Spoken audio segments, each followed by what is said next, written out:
Well, everybody, thank you so much for showing up. I'm John Foster. I'm a reference librarian here at Mentor Public Library. I say this because the one time I didn't say it, people wondered who I was. I have a PhD in European history, which is why I do history lectures. I just want to start out by saying I've read a lot about this topic now. The first time I sort of became aware, like a lot of Americans who grew up like I did, and I was born in 1968, really all I knew about Korea was MASH, right? And MASH was the show based on the Robert Altman movie, which in fact was about Vietnam. It couldn't be set in Vietnam because at the time that it was released, Vietnam was too raw. So they had to set it in Korea. But really, I mean, if you just, number one, if you just look at the hairstyles people were wearing in that movie, nobody looked like that in Korea, I'm fairly certain. So at one point when I was in college, I was taking a War in European Society class, and I happened to receive, purely serendipitously, a copy of Max Hastings' book on the Korean War, which came out in the mid-1980s. And I read it, and I was just astounded because I really never knew the vast majority of what had gone on, of that incredible, incredible story that, you know, somebody asked me when I was passing out flyers for this a few weeks ago why it was that they was called a police action, and the reasons for that are sort of interesting, but moreover, like, or more importantly, if you had served in Korea, you knew you had fought in a war, and the fact that people were going around, some very serious people going around calling it a police action must have been quite insulting. And then when you got back, chances are you didn't get the ticker tape parade that the guys coming back from the Second World War had gotten. You know, it was a much different conflict, and it was a conflict that went on for 3 years, the last 2 of which was mostly a stalemate, during which guys were trying not to, as the newspaper reporters used to put it, die for a tie. But it was the first limited war, the first war that the United States was really involved in, where total victory on the model of what had happened in World War I or World War II was just not on the table. So I want to say, just before I do anything else, that this is going to be the first of a series of 4 lectures. I dedicate the whole thing to the memory of the guys who served in Korea. They really fought an incredible fight there against an enemy who was really underestimated to begin with. But the guys who fought there found out that those NKPA troops were well trained, at least in the beginning. Most of the experienced NKPA troops were dead by the end of the Battle of the Naktung Bulge. But and then the Chinese, they fought a very tough enemy. They fought in incredibly taxing conditions. I mean, when I do the second talk on the 27th of June about the fight up in the northern part of Korea around Chosin Reservoir, I can't think of any situation in which American troops fought in tougher conditions than they did in the fight around Chosin, when the temperature may have gotten down to -40. I mean, it's just an unbelievable story of human endurance. But the larger story of the Korean War, I mean, and the reason that I was going to do lectures just sort of on the Cold War, but I decided to do Korean War because it's this remarkable event. It's in American history. It's really a watershed, and it's like a Greek tragedy. There's hubris, and there's heroism, and there's tragedy, and there's loss, and there's all these things that make a really great story. And this is, I think, is one of the most important things, or perhaps the most important thing, that the situation that gave rise to the Korean War, the situation that surrounded the Korean War and that resulted from the Korean War, is still shaping American politics in the country that we live in right now. And so it's important to remind ourselves what happened, not just for the memory of the people who served and the people who died there, but because it continues to be a living part of our history right now. When the Korean War broke out, most people in the United States had no idea where Korea was.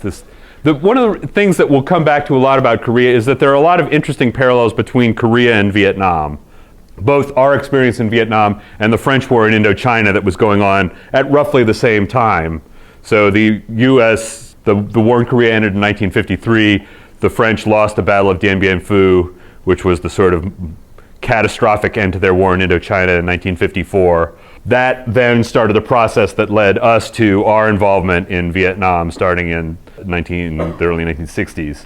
Korea is at this sort of interesting nexus point between Russia, China, and Japan, and all three have been interested in exerting their influence over it for the better part of 1,000 years. The Chinese, not surprisingly because they share a very long border with the northern part of Korea, exerted the kind of big brother relationship over Korea for centuries. And especially the border of North Korea borders on Manchuria, from where the Manchu came, who were one of the great dynastic groups in Chinese history. But around the turn of the century, the Japanese took over. The Russians had been trying to sort of move in. The Russians have a very small little border with the northern part of Korea.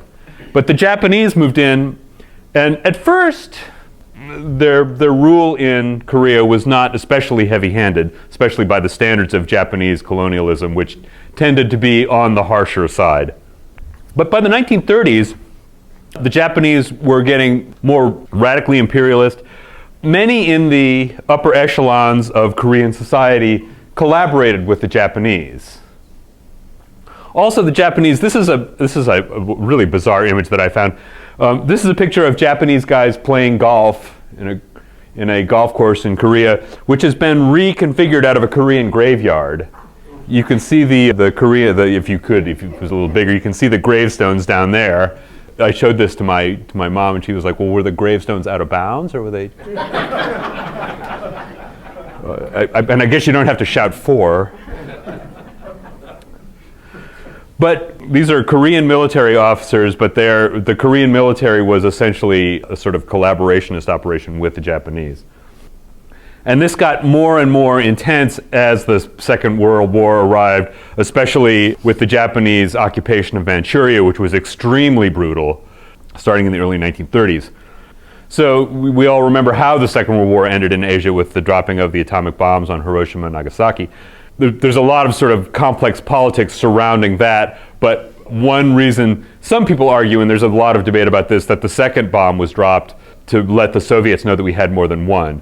They knew that we had one because they had infiltrated the Manhattan Project, not Oppenheimer so far as we know, but Klaus Fuchs definitely, and a couple of other people. And the way that we know, by the way, in case you're interested, is that in the Soviet archives, they have like the notes and reports of the guy who was the sort of recruiter. Once again, not everything in the Soviet archives has been dug out, so. But the fact of the matter is, when Truman mentioned in the course of the Potsdam Conference that the atomic bomb had been tested, Stalin already knew and wasn't particularly worried about it. The Soviets would test their own atomic bomb in 1949, a fact that the United States only became aware of about 3 days later when a spy plane detected elevated levels of radiation. And interestingly, and this is an irrelevant fact, but I just feel the need to sort of point it out, Churchill had told Truman that he was of the opinion that they should just give the bomb technology to the Soviet Union on the premise that if everybody had it, nobody would use it.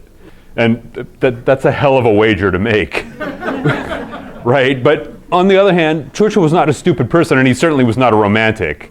I mean, weirdly enough, like Roosevelt thought that he could sort of soft soap Stalin, and Churchill knew that he couldn't. Churchill knew, Stalin's a liar, but once you know what he wants, you can generally predict what he's going to do. I mean, Churchill was very much a realist. So when Stalin told him, we're going to move Poland like 200 miles to the west, and we're going to take the eastern part, Churchill's like, well, okay. Because you want to fight a war about it? And the answer was no. And the reason I mention that is keep that thought in mind. Right, because one of the other things that's going on here is the quote-unquote loss of China, and we're going to talk in a minute about what that was all about. But one of the big issues at the end of the war was who was going to surrender to whom, and what we were trying to do, what the United States was really trying to do, and why we wanted to end the war quickly, was not just because invading Japan would have been an extremely bloody affair.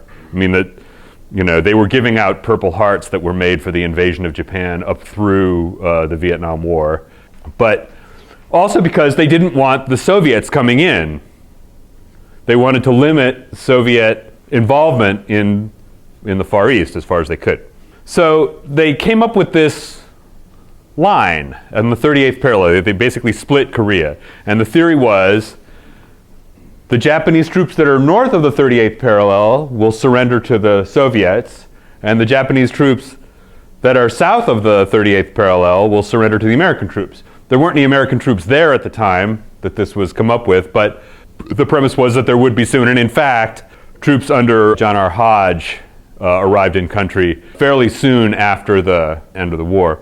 Hodge was one of these, he's a really fascinating guy. He's very unpopular in Korea for one reason, because when he got there, what he realized was that they had a real security problem, right? And the way he decided to solve it was by letting the Japanese keep their weapons and using them as a police force. And he had to be told by his superiors, you can't do that. Like, it's really upsetting to the Koreans. The Koreans expected, and I think with a certain amount of good reason, that we were going to come in and eliminate Japanese influence. So the problem for both the United States and the Soviet Union was who was going to run Korea. Most of the important people in Korea, had collaborated with the Japanese, which made them singularly unpopular with the rest of the Koreans. So the Soviets picked this guy, Kim Il-sung, who had been involved as a Korean partisan unit fighting in the Chinese Civil War and fighting against the Japanese. He had, it's a little hard to know exactly what Kim Il-sung had done, partly because he had that way of inflating what he had done and changing the story. Like a lot of communist, like sort of Stalinist Maoist leaders, the guy was a habitual liar, which is kind of how you stay alive, right? Like in a way you sort of can't blame him, because you have to respect the guy in the sense that he didn't get purged in any of these. And that happened actually to a lot of the leaders of the Korean Communist Party during the Second World War. They ended up in the Soviet Union, and Stalin thought, well, I can't really trust these people, so he had them all shot. And got some other Korean communists. But the United States found this guy, Syngman Rhee. Syngman Rhee had come to the United States in the early 20th century. He had, I'm going to hopefully get this right, he'd studied at Harvard and then done a PhD at Princeton. And while he was at Princeton, he got into the circle, used to go over to the president's house, and where they'd have like sing-songs and dinner, and he wouldn't sing really, but he had a good time. He was Christian, which made him sort of fit in well. The president of Princeton at the time was Woodrow Wilson. And Wilson really thought quite a lot of Syngman Rhee. Syngman Rhee was a Korean nationalist. He was a very active translator of Korean nationalist texts. He was fanatically anti-communist, and he was Christian, right? So these things are all things that if you're a U.S. government official and you're looking at someone to try and put in charge of Korea, it ticks a lot of boxes for you, because he seems like the kind of person, right, who we know how to deal with. And we're all like, this is a sort of continuing theme in U.S. politics in the Far East. Chiang Kai-shek, he was Christian. He was very sort of Western-oriented.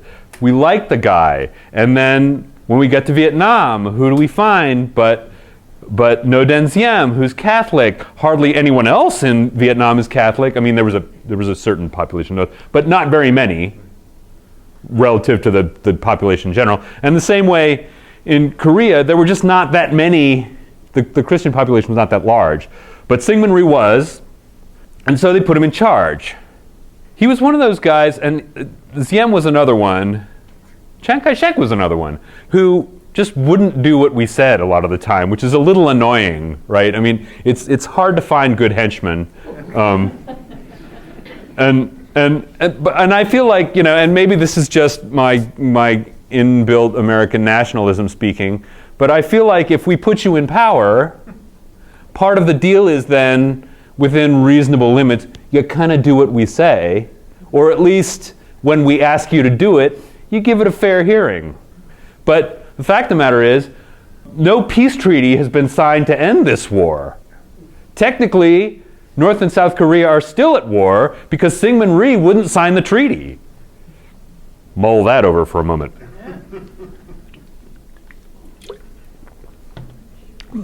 This is Syngman Rhee standing next to Douglas MacArthur.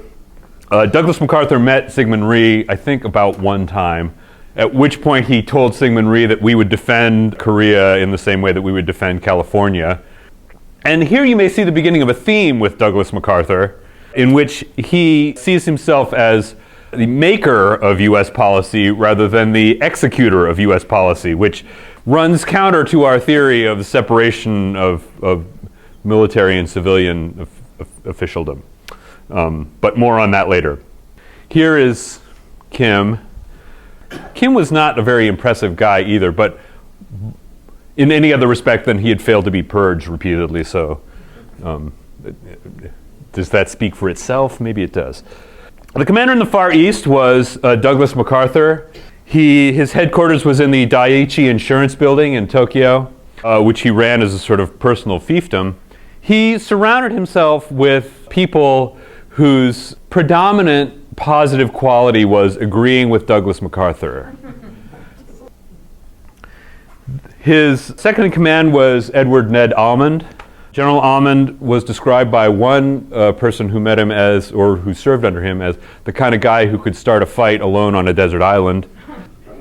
Ned Almond, and this, we'll get into this further, but when he had to deal with General O.P. Smith, the commander of the 1st Marine Division, and let me just say, as a theme that will continue throughout this, I regard O.P. Smith as one of the great heroes of the American military. I mean, a real giant in the history of the Marine Corps as far as I'm concerned, and just a really excellent soldier in every conceivable respect. Almond, who was only 3 months older than him, habitually referred to him as son. And things got worse from there. This is Charles Willoughby, who was MacArthur's chief of intelligence, a man who really proves the truth of the adage that even a stop clock is right twice a day.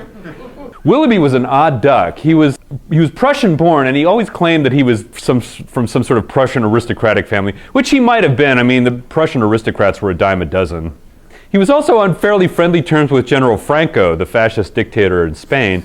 And somebody who worked with him said that he was always referring to the general, and you could never quite be sure whether he was talking about MacArthur or Franco, and you had to sort of try and glean from the context which one he was talking about, so that when he told you, oh, the general's just sent me a case of wine, he thought to himself, well, not a lot of wine is being produced in the Daiichi building, so I'm assuming that was Franco who did that.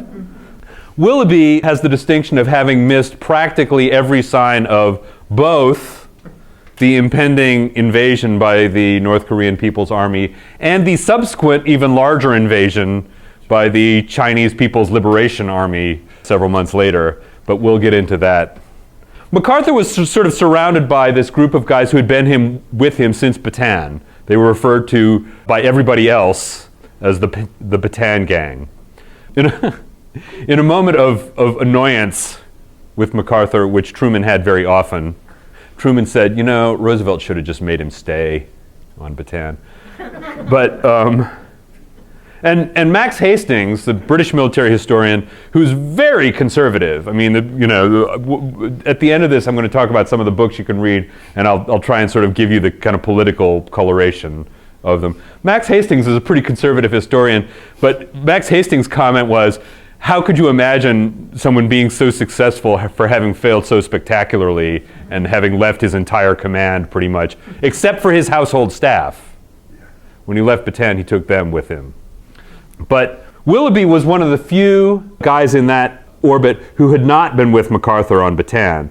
He had commanded an all-black infantry division in Europe.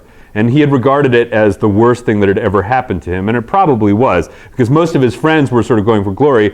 But this division that he commanded was very ineffective, and the reason was not anything to do with the intrinsic lack of fighting spirit of African Americans, but because the segregated system was a bad idea. Because what they would do is they would have these all-black units, and then they would have officers who were white Southerners. They wanted to have white Southerners because the Southerners were supposed to know how to deal with the black people, right? So you have these soldiers who are being commanded by officers who they know for a fact don't respect them, right? And that had the kind of consequences for their performance in the Second World War and in Korea. The 24th Infantry Regiment, all-black unit, their performance was so bad that people used to sing songs about it, not very nice ones. But once again, once they finally sort of disintegrated for the last time, the US Army finally was like, no, we're just going to get rid of the whole segregated system because, as Omar Bradley said this, and I think he was quite right, like once those guys get into a unit, they're going to be known and respected by the other people in that unit, and they're going to fight just as well as the rest of them, and he was right. But anyway, Willoughby so then had gotten himself attached to MacArthur's staff, and because he was not one of the Bataan gang, he was one of those people who's like, and I can say this having been raised in the church, one of those people who becomes a Catholic and then feels like they have to be more Catholic than the Pope. He also used to he had this sort of heated trailer he would go around Korea in, and at one point, General Edward Craig, who was the commander of the 1st Provisional Marine Brigade, met with him, and then Willoughby said, do you want to have dinner? We're having pheasant. And Craig had to think about this, like what the appropriate response to this was. Craig's nickname, by the way, was Chopper. They called him Chopper Eddie. And the reason was because he was the first American commander who made extensive use of helicopters to get around, and he would use them to fly into his units and see how it was going. And he would get down to sometimes company level to see how things were going. And you knew if you were serving in the 1st Provisional Marine Brigade that you had to be on your toes because there was every likelihood, one guy, a supply officer, they were getting a shipment of ammunition at 2 a.m, and all of a sudden General Craig's helicopter lands, and he's like, okay, how's it going? You knew that was the kind of thing that could happen, so you had to be on your toes because you might get asked, and you needed to have the right answer. But anyway, Craig, looked at Ned Almond and was like, well, no, I have about 4 more stops to make, and then we're staging an attack in the morning, so I need to go plan it. But this is another thing that O.P. Smith really couldn't stand about Ned Almond, that Ned Almond was not enduring the same sorts of conditions that his troops were. This is another thing that you have to say about O.P. Smith and about Craig, is that they really were served at the same level of comfort as their troops. So if their troops were out in the freezing cold, they were going to be there too. When the fighting on the Pusan perimeter was going on, there's a letter from a PFC who wrote home and said, I would follow General Craig wherever he chose to lead me. And it was for that reason, because he knew that Craig understood what he was, the sort of life he was living. So this is Korea. You can see it's got this long border with Manchuria, this really tiny little border with the USSR, and then Japan is not far away. Farther south of here is Formosa, and what we really need to talk about now before we get down to the nitty-gritty is the quote-unquote loss of China. In 1949, Chiang Kai-shek and about 2 million of his closest friends finally realized that they've lost. Things have been going badly for Chiang Kai-shek for a while. And I will just say, when I went to Portland State University for a while I was working on my master's degree, and I had this diplomatic history professor, this guy Bernie Burke, old school New Yorker, not a liberal by any stretch of the imagination, but every time the subject of Chiang Kai-shek came up, he would always say, that fascist bastard, Chiang Kai-shek. Chiang Kai-shek, the problem was not so much that he was politically sort of fascistic. The problem was that his regime was corrupt, extremely, extremely corrupt. This is Wellington Koo, the Chinese ambassador, who was one of the most influential men in Washington. These are a couple of the senators who were part of what was called the China Lobby, and that's Henry Luce, the editor of Time Life, who was a very passionate proponent of the China Lobby because he was a Mish kid. He had grown up as a missionary in a missionary family in China. And there was a very intense connection between, it's hard to describe the sort of like role played by China in the American psyche in the 1950s. The Chinese were kind of like the good Asians, right? The Japanese were the bad Asians. They were sneaky and violent. But the Chinese were the good Asians who, were compliant and would do sort of what we said. And so there had been these missionary groups working in China for, since the mid 19th century and before, not to any great effect. The Christian population of China was never very large relative to this, Chinese population in 1950 was about 620 million people. But they had a long-running communist insurgency under this fellow, Mao Zedong. And the problem was that although we kept giving them money and arms, they did a very poor job of actually holding on to them.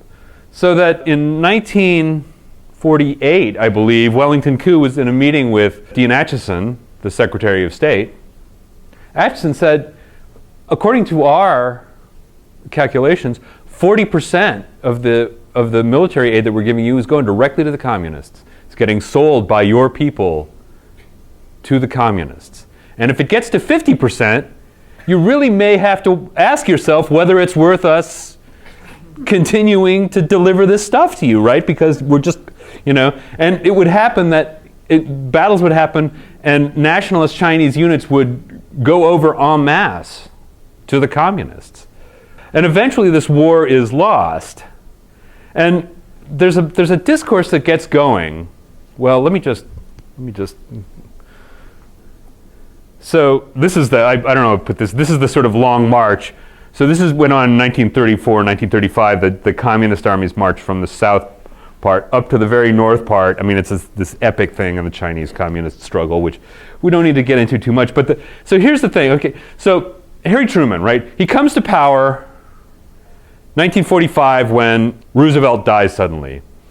He had been Roosevelt didn't know him very well. Basically, he had been brought in because nobody liked the vice president they had before.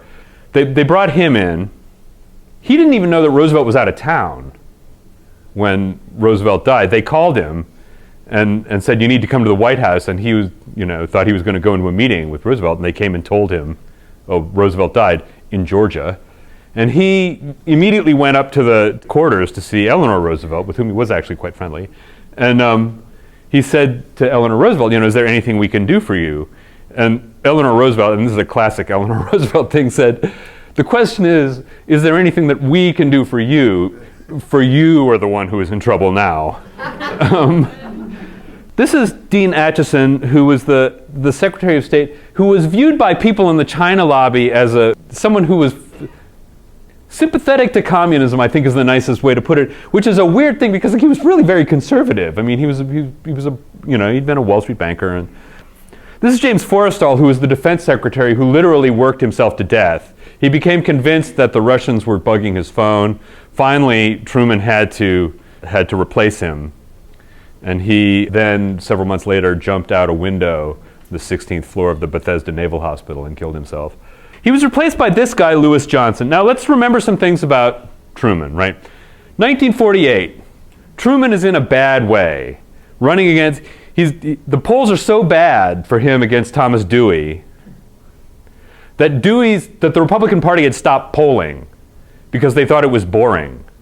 Dewey was so the Republican Party at this point is split between a kind of northeastern wing that are mostly kind of bankers and people like that, and who are internationalist, roughly speaking, who want the country to be engaged in international stuff, and an isolationist, more conservative wing, whose only non-isolationist element is their obsession with China.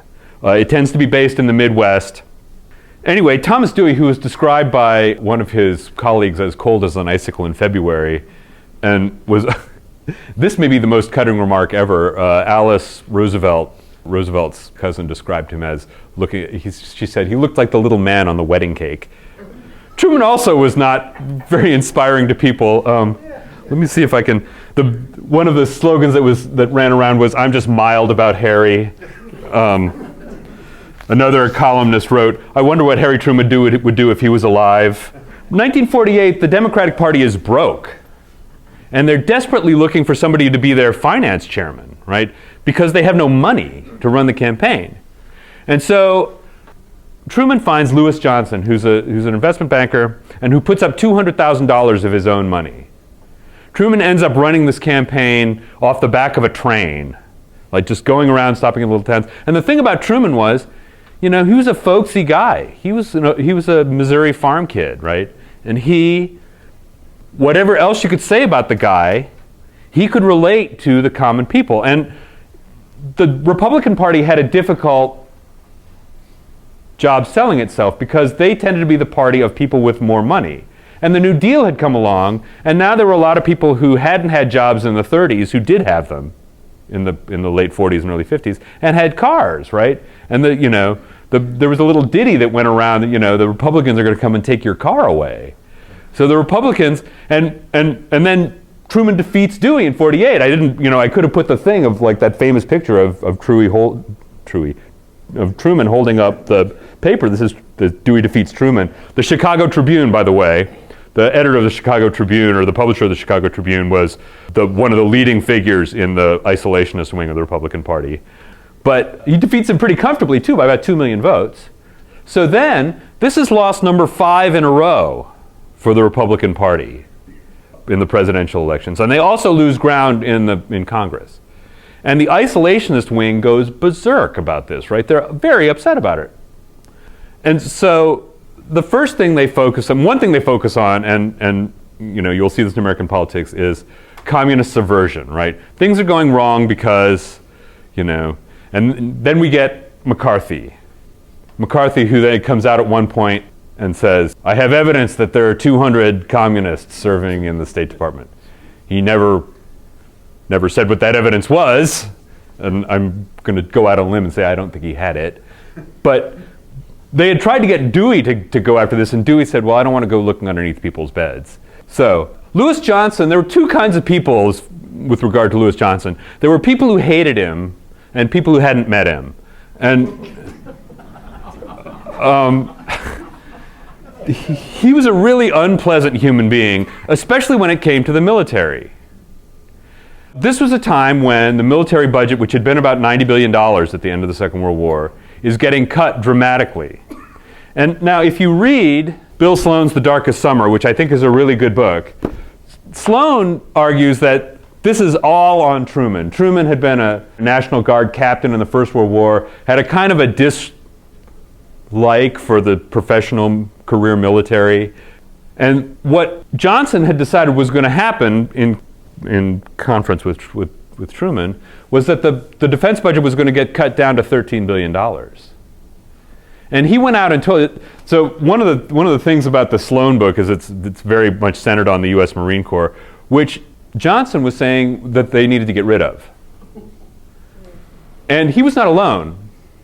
Omar Bradley and other leaders of the Joint Chiefs of Staff were also in favor of getting rid of the Marine Corps because they, by their lights, it duplicated what the Army did. Johnson wanted to go further. He told an admiral, not only are we going to get rid of the Marine Corps, well, why do we need the Navy? I mean, number one, we don't need the Marine Corps. He was like, Omar Bradley's told me we're never going to do any more amphibious landings. So we don't need the Marine Corps. A spectacularly false prediction, if ever there was one. But we also don't need the Navy. What does the Navy do that the Air Force can't do? Right? We have the atomic bomb. Right? We don't need all this other stuff. So, and what the Army was trying to do, and here's Omar Bradley, was unify the command structure. And by that they meant there was just going to be the Army and the Air Force, and that was it. So there's an argument to be made, and I think this point Sloan makes, and I think he's 100% correct. Korea saved the U.S. Marine Corps. Without the service, especially of the 1st Marine Division in Korea, and also the 1st Marine Provisional Brigade, there's every chance that the U.S. Marine Corps would have been folded into the U.S. Army. So those of you who served in the Corps, I don't want to say there was an upside to Korea, but there was, it did have that positive effect. This, by the way, is George Marshall, who really was the sort of doyen of American politicians at the time, former general, former head of the Joint Chiefs of Staff. So on June 25th, a rainy night, not much was going on the border. There had been a lot of incursions by both sides on the border. They were both being very aggressive. Unbeknownst to the South Koreans, Kim Il-sung had gone to Joseph Stalin 4 times and asked for permission to invade. Finally, the 4th time, Stalin said, well, you can invade, but you've got to go ask Mao first, because you'll probably need his help. So he did. And Mao, who was an up-and-coming communist and wanted to sort of show up for the team, said, sure, yeah, we'll do this. But then Mao called Stalin and said, well, we can do this, but you've got to, help us out. And Stalin was like, well, we'll give you air support, right? Oddly enough, that never materialized. By the way, it's worth mentioning, Kim Il-sung was a butcher. I mean, he was a really murderous type person. Syngman Rhee, to be fair, was only slightly less murderous. And there are pictures, and I did not put them in here because they are the stuff of nightmares, and I really just didn't want to burden your psyche with them, of South Korean troops walking through trenches filled with corpses of people they've just executed, men, women, children. So Korea was, that having been said, when the war broke out, a lot of people who were up here decided they wanted to be down here. And I honestly do not blame them, because whatever bad you can say about Syngman Rhee, Kim Il-sung was definitely worse. And I mean, who wants to live under communism? This is in almost all these wars, people will switch over to the other side. I think there's only 4 or 5 U.S. soldiers who was like, yeah, I definitely want to live under communism. And really the reason that the war went on for another 2 years after the middle of 1951 was because there were, I think, 200,000 Chinese and North Korean prisoners of war, and only about 20,000 of them wanted to go back. And the Chinese kept going, no, you got to give them all back. And the Americans were like, no, we're not going to. If they don't want to live under communism, we're not going to make them. That was, the fight that went on was a lot about that, sadly enough, for the people who died fighting for a tie. The lines up there were not very heavily manned by that point. A lot of the people in the ROK, the Republic of Korea Army, had been released on leave, so they were only, I think, mostly at about 2/3 strength. Also, there was a big party going on in Seoul. The ROK had just built a new officers club, and a lot of the U.S. officers were visiting it to celebrate. So the head of the Korean Military Assistance Group, KMAG, soldiers came to refer to this often as "kiss my ass goodbye," was sleeping in his house up near the border, and he started to hear small arms fire, and then he started to hear larger arms fire, and he went outside, and he realized that something big was going, so he drove into the nearest town where the local ROK headquarters was, and as he got there, what he saw was a train pull into the station. And the doors open up, and it's full of North Korean soldiers who all get out and start shooting at him. Well, he decides at that point that the thing to do is to head further south, because nothing good is going to happen here. It takes a couple of days for the information to start filtering south. While it does, MacArthur, who was ensconced in China, is meeting with John Foster Dulles on a sort of meeting. Dulles has gone to Korea, had pictures taken with people up near the border. And Dulles finally, he has these meetings with him, and MacArthur is kind of unhinged by the whole thing. MacArthur tells Dulles that it's all going down the drain, that we have no chance of holding on to this. We've got all the Americans have to be evacuated. But he seemed oddly, sort of not moved about it, so that when Dulles was going to fly back to the United States, he was at the airport, and there was supposed to be a conference call that he knew that MacArthur was supposed to be on, and MacArthur kept lagging around the airport, and finally Dulles had one of his aides go to the airport personnel and have them announce the flight was leaving to get MacArthur to go back to his own headquarters. Because, once again, MacArthur, by this point, didn't really believe that a serious incursion was happening. This is Walton Johnny Walker, who was put in charge of the 8th Army, which was the first troops that they got in to try and stem the tide. At this point, there were a certain number of troops in occupation duty in Japan. It was viewed as a really soft assignment.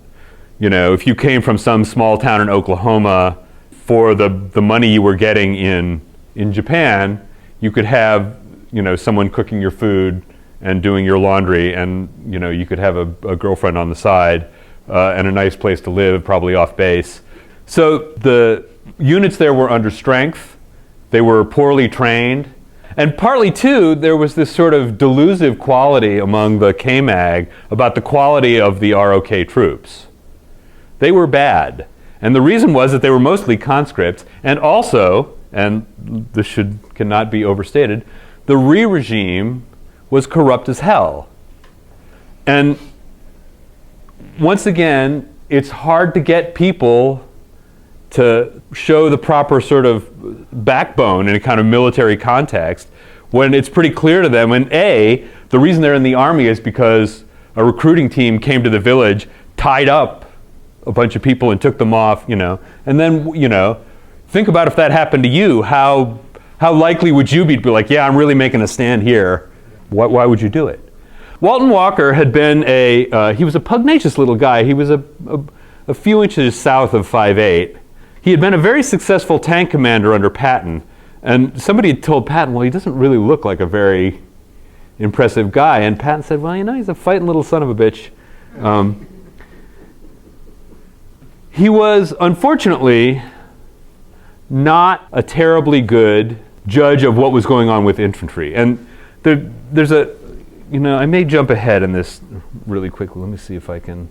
So this is an image of German panzers on the Russian front. You can tell they're German. Yeah. What do you notice? This is long, flat territory right here. This is Korea. Right. Well, where you're going to be is going down this road. And they had extensive problems with the fact that the North Korean People's Army and later the Chinese would occupy the high ground. And if you were running a tank down one of these areas, that was going to be really bad news for you. So the first group they sent in is Task Force Smiths. Task Force Smiths was about 480 guys. And they sent them up to a place called Osan to block the road. And they kind of dug in they didn't dig in very well. They're sort of getting settled in, and all of a sudden, like a couple of them realize that there are tanks coming up the road, and they go to their sergeant and they say, well, I think there are tanks, and I don't think that they're friendly. And what they are is a column of Russian T-34s. Now, a Russian T-34, much as Soviet communism is a terrible idea, Russian T-34 is one of the best main battle tanks ever made. The biggest thing now, I don't know why this picture's from a little later, and you will know that it's from a little later. Actually, I did maybe, but this is a 75 millimeter recoilless rifle. If you hit a T-34 just right with this, there's an outside chance you might stop it. But the other thing that they had to fight them with was 2.5-inch bazookas. A 2.5-inch bazooka has exactly zero chance of, the only way a 2.5-inch bazooka round is going to stop a T-34 is if the tank commander for some reason stands up in the turret and gets blown away by the shell. But if it just hits the armor, it's very unlikely to do anything considerable. And Task Force Smith almost immediately gets overrun. A lot of the frontline units are just absolutely annihilated. Some of them manage to make their way back, but then panic sets in. In the middle of this, MacArthur decides that he's going to go to Formosa. Does he have permission from the US government to do this? No, he does not. He goes to Formosa. Here he's kissing Madame Jiang's hand. He gave a speech when he got there referring to Chiang Kai-shek as my old comrade in arms. They'd never met.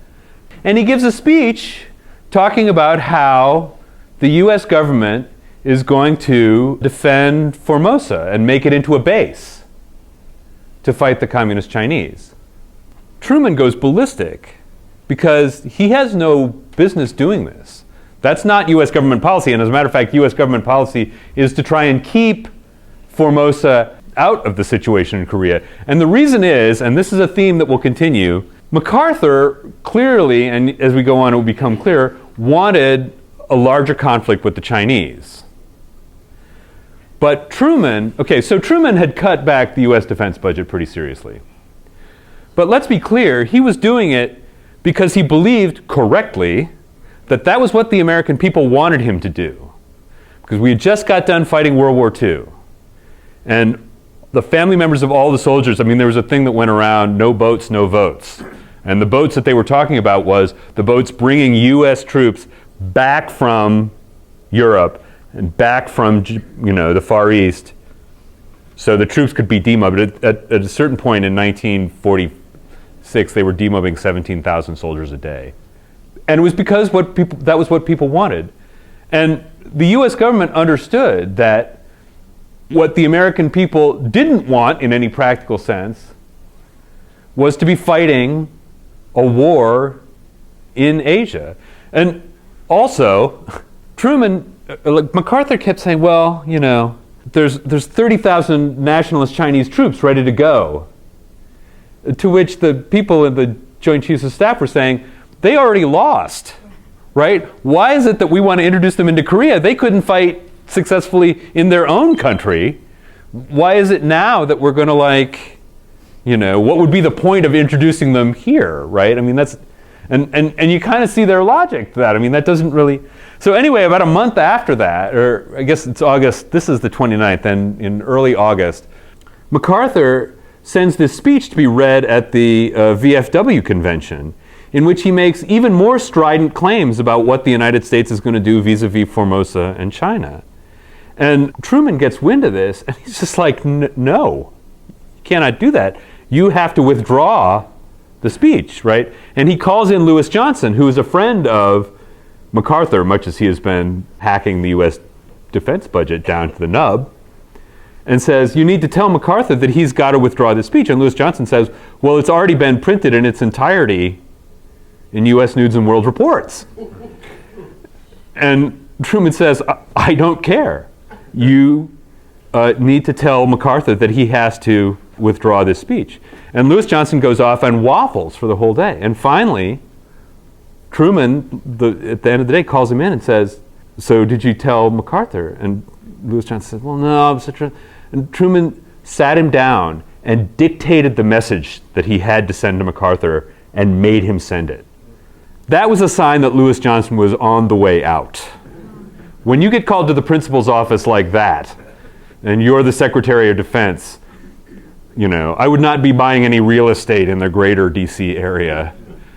At the same time, in April 1950, the National Security Council, under the sort of leadership of Paul Nitze, had come up with NSC 68, National Security Council 68, this report about the threat of communism, the substance of which was that the U.S. defense budget needed to be tripled to $40 to $50 billion a year if we were going to successfully be able to fight off the threat of communism.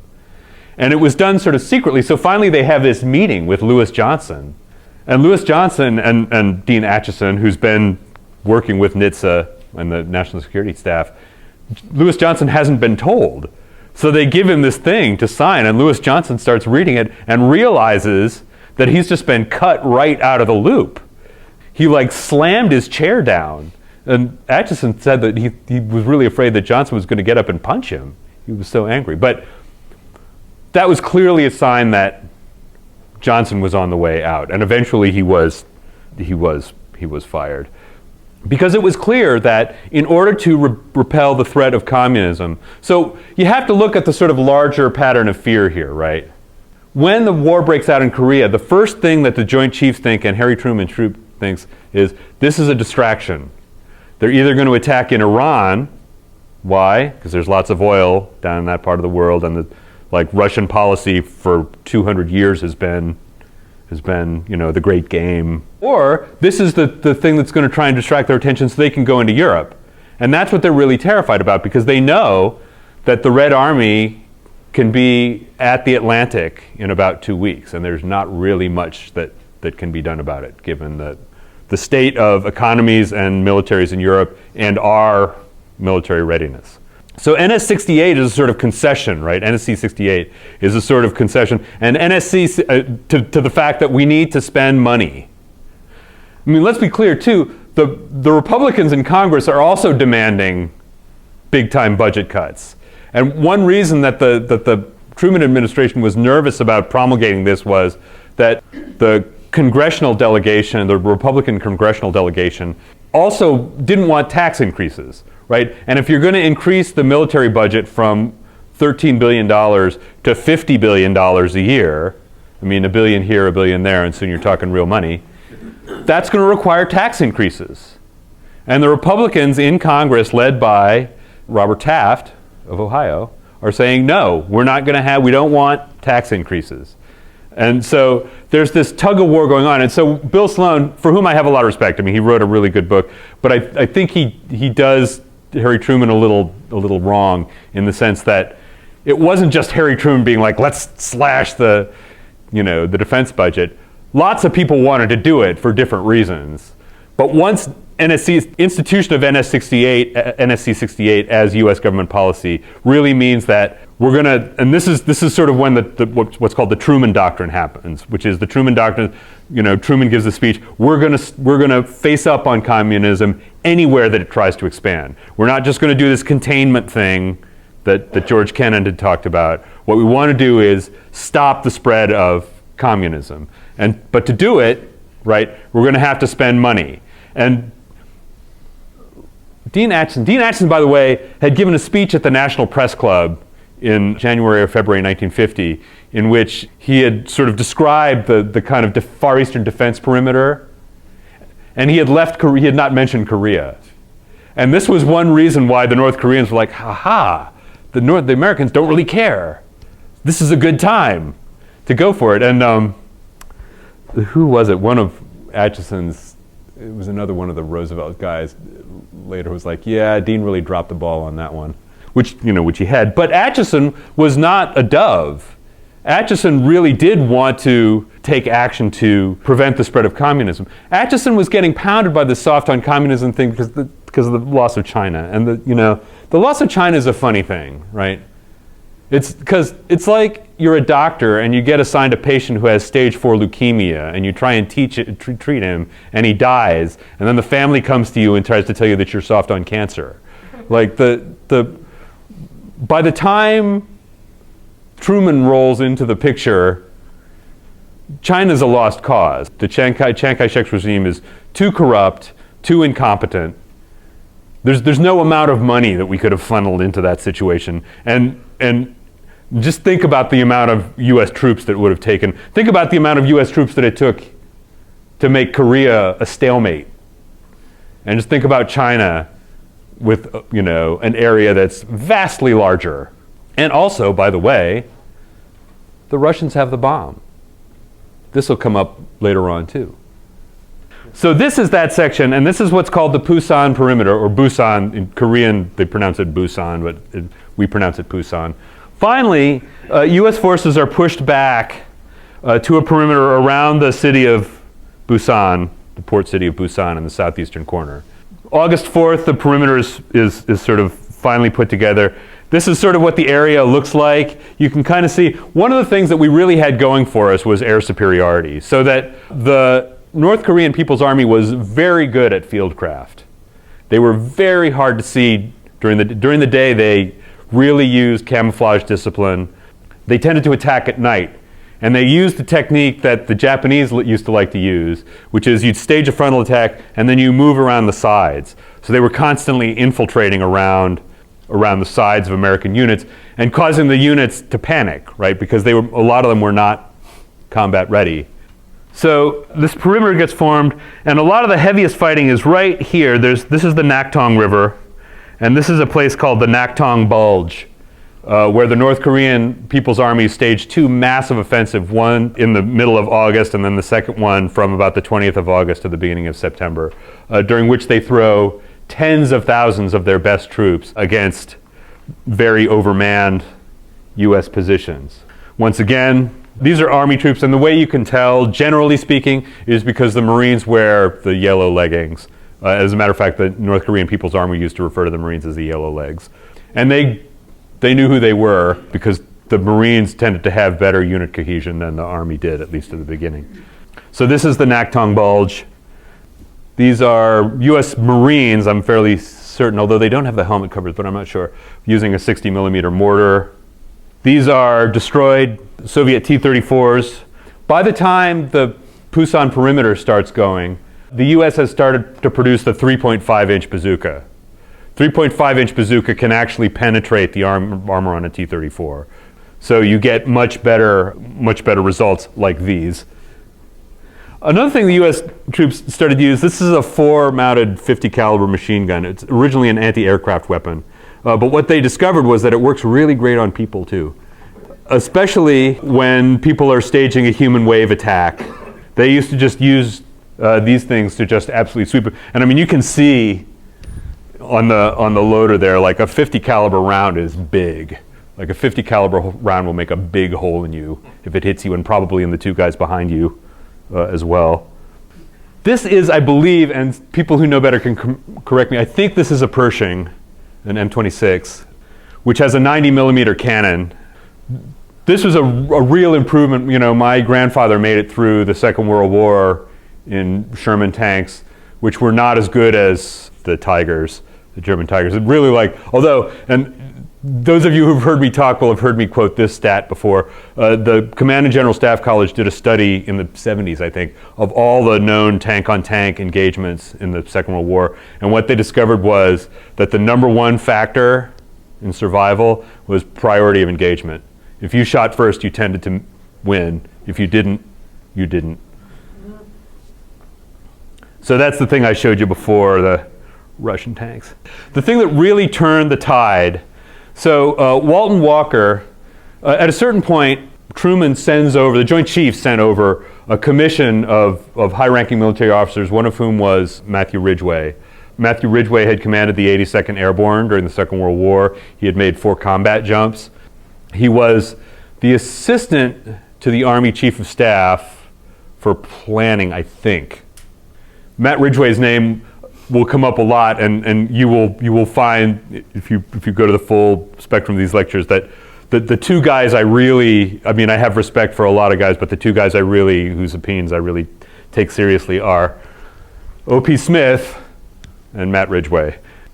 So this is the 1st Marine Division, but Walton Walker had 2 groups that he used as firefighters. The first was the 1st Marine Provisional Brigade under Eddie Craig, General Edward Craig. They were the first troops that they could get together. The Marines at that point were very much under strength. Pretty much every Marine division had only 2 of its 3 battalions that it would normally, 3 infantry battalions that it would normally have. But they put the 1st Provisional Marine Brigade together, get them into Pusan, get them into the Naktung Bulge. The other unit that they had was the 27th Infantry. 27th Infantry was a part of the 2nd Infantry Division. By the way, one of the units that really got mauled in the beginning of this was the 1st Cavalry, who, in fact, by this point, were not a cavalry unit at all. They weren't. And I don't know why they kept the designation 1st Cavalry, but 27th Infantry, the Wolfhounds, under John Iron Mike McAllis. McAllis had been an airborne commander in the Second World War, and his troops knew it. And they knew that McAllis understood that you had to button up at night. You had to make sure that you were secure all the way around, because the North Korean People's Army loved to infiltrate.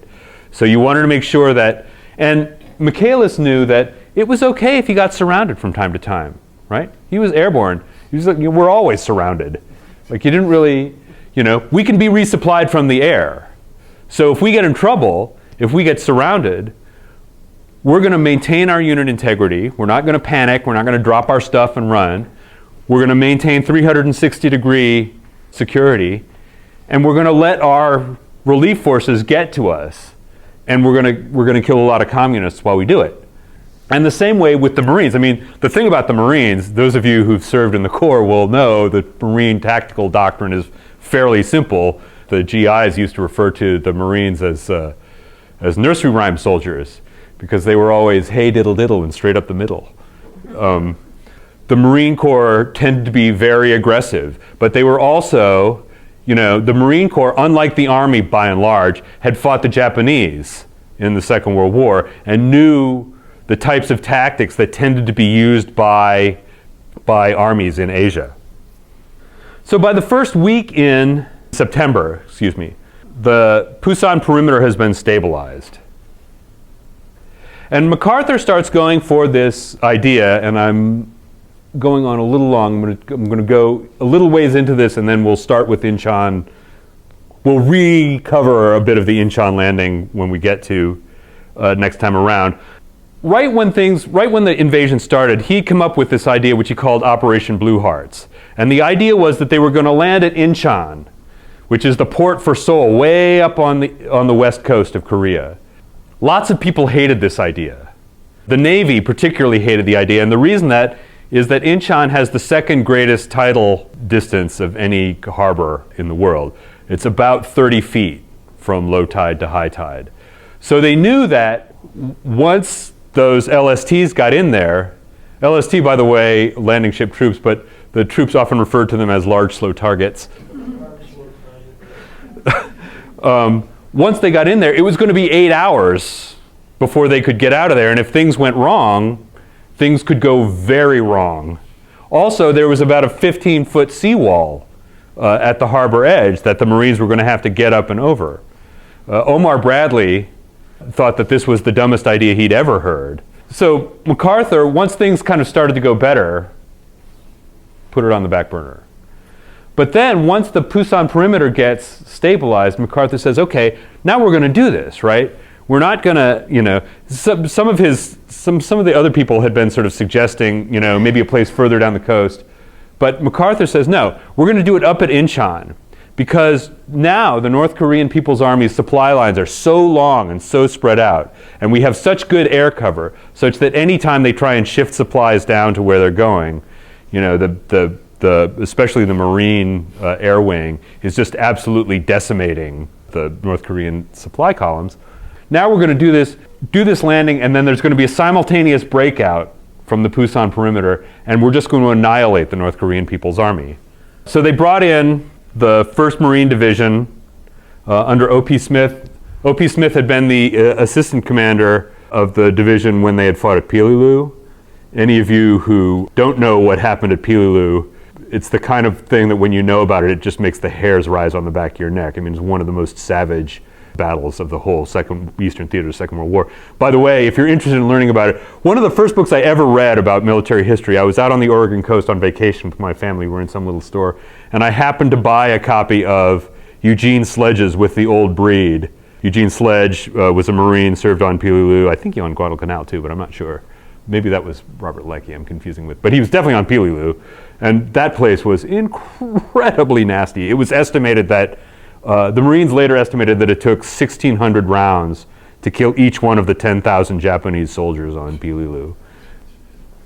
So here you get O.P. Smith. If you're interested, I really recommend his biography. It's called Gentle Warrior. O.P. Smith was a fascinating guy, kind of bookish by Marine standards, a Christian Scientist on top of everything else, but also just an incredibly hard-nosed guy. And he and Ned Almond really, really didn't get along. And we'll talk a lot about that. I'll talk a lot about that the next time around but he was standing next to Ned Almond when they were offloading stuff in Inchon, and the Marines had a bunch of amphibious tanks. And Ned Almond was like, wow, do those things float? And O.P. Smith was like, how would you not know that? Like, what are you doing here? Because part of the situation, we'll talk about this more next time, is that Almond, who's MacArthur's chief of staff, is also put in charge of the 10th Corps, which is the sort of unit that they've put together for the Inchon landing, which is an amalgam of the 1st Marine Division and some U.S. Army units. It's principally the 1st Marine Division. And you may be wondering, those of you who don't know, why it was that the 1st Marine Division was serving in an Army structure, and it was because the U.S. military was just short of combat-ready troops. They just were. And so they needed the 1st Marine Division because they were combat-ready, and there they were. So anyway, here's MacArthur, here's O.P. Smith. This is once they've made it onto land. I'll just talk briefly about this, and then I'll talk more. So part of the problem, too, was that there was an island. This thing has to be sort of seized first, and once you've seized it, you can't get out of it. And then they have to attack on 3 different corridors to get into the city, and they have no idea how many North Korean troops are there. It could be a lot, And this is the thing, like the people organizing this mostly had this much experience in amphibious landings. But once again, one guy who did have experience with amphibious landings was O.P. Smith, and basically anybody who'd served with him in the Corps in the Second World War. So once again, it was the great good fortune of the United States that the Corps was not drawn down or folded into the U.S. military, because they really provided, they provided two things, let's just say it. One, they provided the knowledge of how amphibious operations work. And it's not the kind of thing that you come out of the womb knowing. Right? It takes somebody who, it's a technical thing that you have to know, but that you have to have learned. Number two, the Marine units fought with a lot greater intensity. Eventually, Army units came up to snuff, but the Marine units tended to come in and be combat ready. And in those first months, I mean, so when this is September 15th, right? So the war is, June 25th, September 15th. This is June, July, August. It's roughly been going on 3.5 months now. The U.S. Army has nearly been pushed off the peninsula. Thank you. At a certain point, Matt Ridgway goes to Walton Walker and says, "Well, what's your plan if you get pushed off the Nakhtong River?" And Walton Walker says, "We're not getting pushed off the Nakhtong River." And Matt Ridgway says, "I know that's what you tell the troops and whatever, but what is your plan if you get pushed off the Nakhtong River?" And Walton Walker was like, "We're not getting pushed off the Nakhtong River, and if it looks like we are, I'm going out there in the streets, like you'll see me fighting in the streets." Like, one General Dean, I think it was, who during the Battle of Incheon had ended up in the streets shooting his .45 caliber pistol at a Russian T-34, for which act of heroism he spent 2.5 years in a North Korean or in a Chinese prison camp. But that's another story. So we'll rehearse much of this when we get to our next installment, but just to sum up. So we've had a situation where the United States military, for a number of complicated reasons, was unprepared, where it had managed to pivot to a defensible position, where the Marine Corps had been brought in to stiffen the resistance, and where now this hammer blow gets landed on the North Korean People's Army, which is now very much depleted. They started out with 7 divisions, just over 100,000 men. By now, most of the experienced troops in the North Korean People's Army are dead. And they're using conscripts. And the question quickly becomes, now that we have Inchon, where do we go from here? And we'll talk about that next time. If people have questions, please ask them. This sort of reminds me of World War II in the Battle of Balls. They pinch off the supply lines from behind. Is that what the plan was here? Yeah, very much so. I mean, once again, it was difficult to do from the air, and partly it was because, sometimes the North Koreans would try and transport stuff by rail. They quickly found out that was a deadly idea, because the Marine pilots became really quite expert at hitting moving trains. And then, MacArthur wanted to make sure that by doing it up there, by physically interdicting their supply lines, that they would then panic and feel like they had to really roll back. And that's really what happened. The North Korean People's Army in the southern part of Korea, after Inchon, a lot of it really disintegrates. Go ahead. Soldiers that were over there, they considered it a war. Yes. But it never was considered a war. Right. Why wasn't it considered a war? That is a great question, one I meant to answer and which I will answer now. Truman, so when the thing came up, Truman was trying to decide, okay, so the president can't really declare war. It has to be the Congress. And Truman was iffy about going to Congress because he was unsure that the Republicans in Congress wouldn't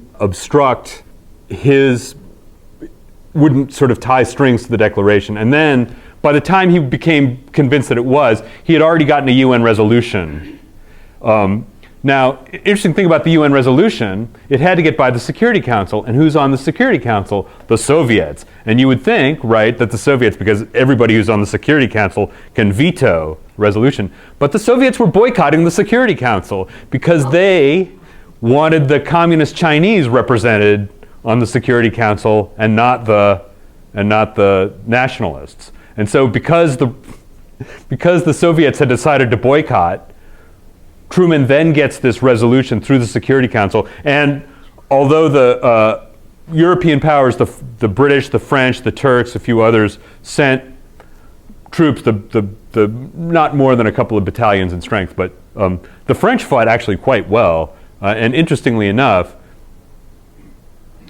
I'll tell you something else about that in a second. But to finish your question, so it never got a declaration of war through Congress. And because of that, it got referred to a police action, even though even the dogs in the street knew that it was a war. And the unfortunate thing about that is that and it really is kind of does a disservice to the guys fighting it, because it makes it seem like they're involved in, like a police action sounds like something that... Arresting people. Right, yeah. And it was not it had nothing to do with a police action. That was a 100% a war, and anybody who spent any time in country knew exactly that it was. So, I mean, that's one of the great, I think, tragedies or one of the many tragedies associated with this, that they didn't go through Congress to get the declaration for the guys fighting it. Because really, you owe it to them. You make an agreement, right, as a state, you make an agreement with the people who serve, right? You may have to give the last full measure of devotion. But the other side of the coin is, we're going to look after you. We're not going to ask you to make the sacrifice if it's not necessary, if it's not. And by calling it a police action, it allows that sort of scintilla of doubt to arise about whether it really is necessary. And I think that was really not fair to the guys who fought the war. Let me just, before we go further, these are some books. Max Hastings, this book was published, I think, in 84 or 85. It's a very conservative British historian. I think it's a very good book. It has some language in it that you might, he calls blacks Negroes, which we don't do anymore, because he's old school, and I think, now you might phrase it differently. But as a history of the war, I think it's pretty good. The definitive military history of the war is this book, Clay Blair's The Forgotten War. It's about 1,000 pages long. As a matter of fact, I have it right here. It is 1,000 pages long, and it only deals with the first year. But if you want a minute understanding of what happened militarily in the Korean War, this is the absolute gold standard. Everybody else who writes about the Korean War quotes Blair. Do you make a story for every year then? Do you make a book for every year? I wish. Because he was really interested in, we'll talk about what happened in the last 2 years, but Bill Sloan's The Darkest Summer, very Marine Corps centered. So if you're interested in the politics surrounding the Marine Corps and how the Marine Corps fit into the battle to save the Pusan perimeter, this is a really good book. I disagree with how he characterizes Truman, but it's something about which reasonable people can disagree, right? This is one of those things where you might read the evidence and come to a different conclusion than I did, and that's totally legit. And this, finally, David Halberstam's The Coldest Winter. This, I think, is an excellent history book. It's really well written. There's an interesting backstory to this book. He really hammers on the China lobby people, and here's why. Partly, I think, because they got things wrong, but that's my interpretive opinion. So once again, you may read the evidence and disagree.